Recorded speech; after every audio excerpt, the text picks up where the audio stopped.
All right, hello everybody. It's time to draw a picture again. By picture, I'm not a picture of something in particular. Different people can see different things in a picture like this, which is fine. Kind of like looking at the clouds, but today I'm using again this TWSBI Eco, TWSBI Eco, and the J Urban Emerald of Chivor ink on a piece of Tomo River paper. And this paper is nice. It's A5 size, I think, which, I don't know, that's what they call it in Europe, right? That's the sizing there. It looks like about 5.5 by 8 inch piece of paper or something like that. Who knows? But I like this size of paper. It's not too overwhelming. I did this doodle all in one day, along with half of another drawing. But I mean, I spent a lot of time sitting here doing this doodle, and it felt really good. Sometimes, I don't know, it's just very satisfying to me, especially when you have like a pen like this that really puts down the ink just very liberally and just kind of pours the ink onto the paper, but it pours the ink onto the paper right where you want the ink. It's not out of control. It's still in your control. But anyways, what I'm trying to say is that I like drawing a bunch of little lines right next to each other, but then just I like getting lost in the details. That's what I'm trying to say. I like getting lost in the details. It's very therapeutic and kind of it's like a little bit of meditation for me. Put on some music that you like or not, but I usually put on some music. I almost always draw with music on, just some, random Spotify playlist or one that I like, or whatever sort of random genre I seem to be binging on at the time.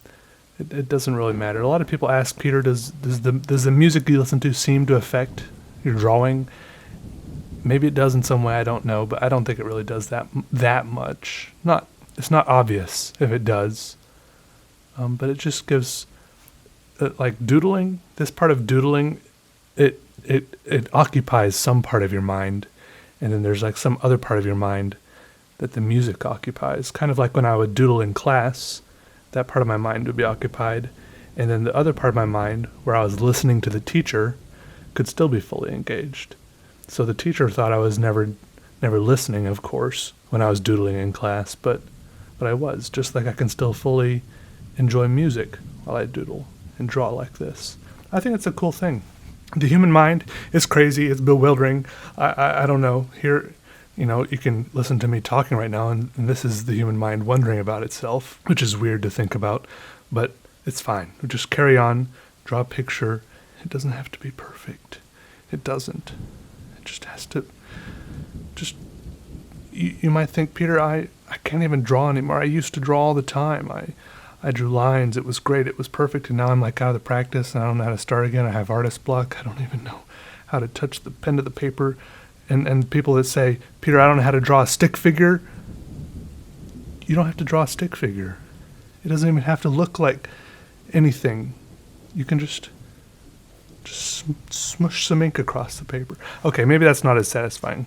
I'm probably trying too hard right there, but look, you can do it. It doesn't have to be perfect. You don't have to be Leonardo da Vinci right off the bat, or ever, okay?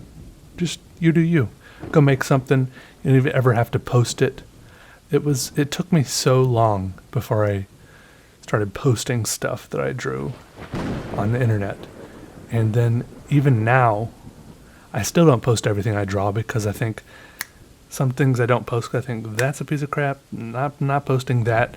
And then some things I do post, I think, this is embarrassing to post. I'm never sharing. I shouldn't have shared this. And then half the things I post that I think are awful seem to be the most like upvoted and liked things that I share. And then the ones that I really like, I feel like people are ignoring them. So what I'm trying to say is you gotta do it for you. You gotta draw because you like drawing, not because you want to be a famous artist. Even though wanting to be a famous artist can be a great source of motivation, which I admit is a source of motivation for me.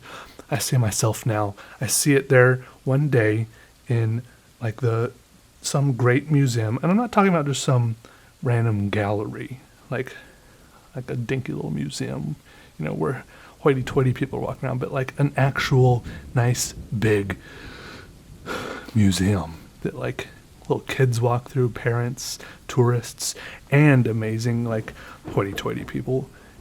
And there is my art on the wall. And that's good motivation for me to keep on drawing, creating things, and kind of honing myself as an artist. And a lot of the time I feel like when I have that goal in mind, a lot of time like maybe this piece in particular and pieces like this I don't create as much because I think like this piece was fun to make, but what does this mean? Like what would a lot of the stuff in museums mean things, you know? So I do struggle with that a little.